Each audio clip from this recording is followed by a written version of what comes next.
All right, everybody, we're back on the Jack Frost Show. I'm here with Baby T, hip-hop artist. Sir. He just got done performing his single, Used to Be. Yeah, so man. what's the concept? I mean, we heard it, but Right. tell me what was your thinking making that song? When I made that record, when I made the beat, the beat reminds me of Song Cry so much.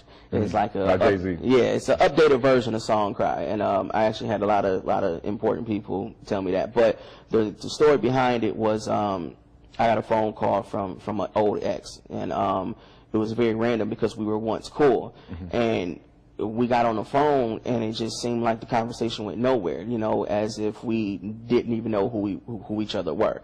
And it wasn't how it used to be, you know, the old conversations, the laughter.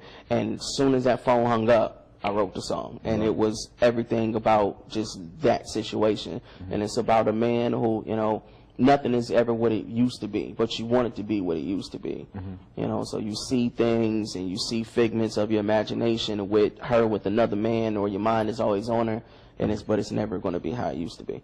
Now, like you said, I think we talked about your inspiration. You know, you deal with a lot of real life situations. Do you find that the real life situations are better on music than like just the storytelling aspect, or do you like a little big both or whatever?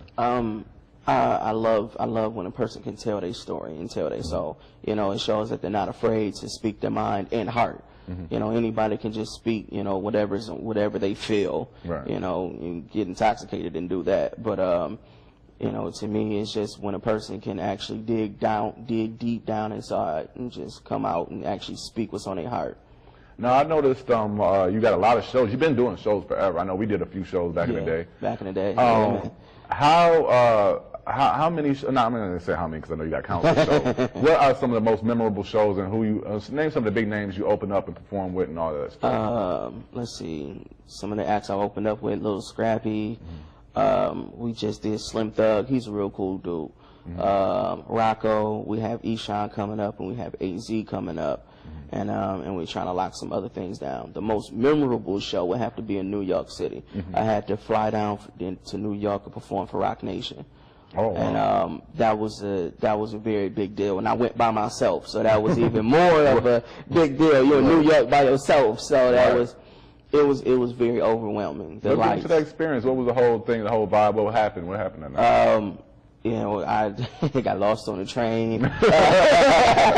I mean, it got, you know, but it was very, very beautiful. You know, I came from the train straight to the stage. I was the first performer. It was a little showcase, and I did my thing, and New York gave me love, and it was wild because how they tell you, you know, you go to New York, you can make it there, and it was crazy, you know. Right. People was actually supporting. So they got into the music. Yeah, hands up, you know. Told them hands up, you know, rock side to side. Everybody, people standing on chairs just to see the stage. It was wild. It was real nice. What was that difference? Because I know I've done countless shows in Flint. What's the difference between doing a show in Flint and New York? The vibe of not knowing. I guess the vibe of not knowing if they're gonna like it, and also the thrill, you know, because it's a total different city. You know, it's one of the biggest cities in the world, and for you to actually come in their hometown with people that are legends in their own right within that city at that same showcase, it's big, and it was there. Do you find that you get more support out of town or on your own town? A little bit of both. I think you find more support as far as buying your records and you know, coming to shows out of state than in city. But I do have, you know, been blessed enough to have a lot of fans. So why do you think that you sell more records out of town than in your own city? I don't know. Flint is one of them things where we both know it's very different. You know, back in the days with the Dayton family and all them, you know, people bought records, but that was a different time in music in itself too. And then now with everybody doing mixtapes, I mean, people respect the mixtape more than the album. Right. So because they're used to hearing these beats already. Right. So you know, that's a toss up right there. Now, do you see a transition of music as far as Michigan music or overall from, like you just said, the Dayton family used to do their thing, and you got countless other groups from Michigan. Do you feel there's a transition of music right now in the Michigan scene? Yeah, it's leaning away from the gangster music. I guess more that mainstream music. It's somewhat, yeah. You know, it's just somewhat because you know you have so many influences. Everybody's influenced by Lil Wayne, Jay-Z, Drake, you know, all them. So I believe I hear it, and it's a lot. It's not the artists, you know, me and you and our age. It's actually the 16 and up. You know, the ones that actually want to present a positive message in music and not the negative. Okay. So you feel like there's more positivity coming out? Yeah, it is, and I believe it can get even better. What do you feel about these youngsters with these skinny jean phenom? What's that all about? You're not gonna rock the skinny jeans? Nah, man. Nah, man. My thighs can get past it.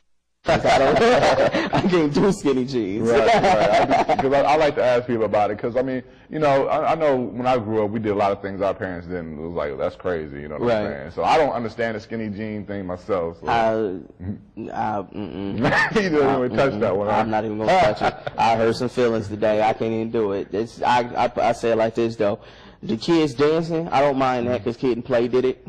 But you don't have to wear women's jeans to do it. That's you can still dance in men's jeans. So name some of your favorite artists. Oh, my top 5 of probably all time, and people gonna hate me is A and B, whatever you want to put it, is Pac and Biggie, depending on which order you want to put it. J, Nas. Let's see. Pac, Biggie, J, Nas, LL. LL? Wow, I ain't expect LL. I'm a hip hop fan. I love like hip hop. I mean, come on. Right. So you feel the L's. Mama said, knock you out. Come on, son.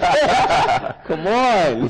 So do you feel like what do you lean towards? Do you respect the gangster rap, or do you lean towards the lyrical or the punchline? What do you feel like? I respect the music, as long as the person is speaking the truth to me. Right. You know, because a song, it's been a lot of songs out here where it's just nothing but, you know, drug influenced music, but it's hot music. Right. I'm not going to decline to say it's not hot music. I just love good music. You know, if it's not good, I just don't like it. Do you feel that gangster music or even hip hop music influences culture directly? Depending on the culture. Okay. Depending on where you at, I guess. I'm saying, so you feel like either you're susceptible to that type of music or you're not, or do you feel like you can be changed by music?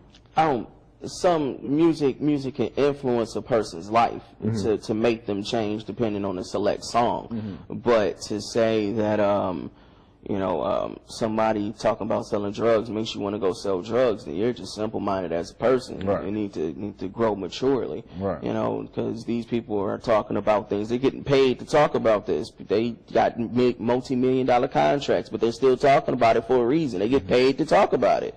Do you feel record companies lean towards paying artists that talk about that stuff more than they do other people that's not talking about that stuff? Maybe. Maybe, depending on the trend of what's going on.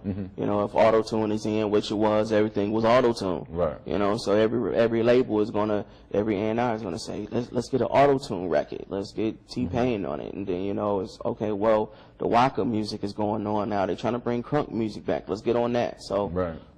Yeah. Do you feel? Have you ever had anybody like this tell you this? You might want to hang it up. Don't even rap no more. Have you ever heard that before?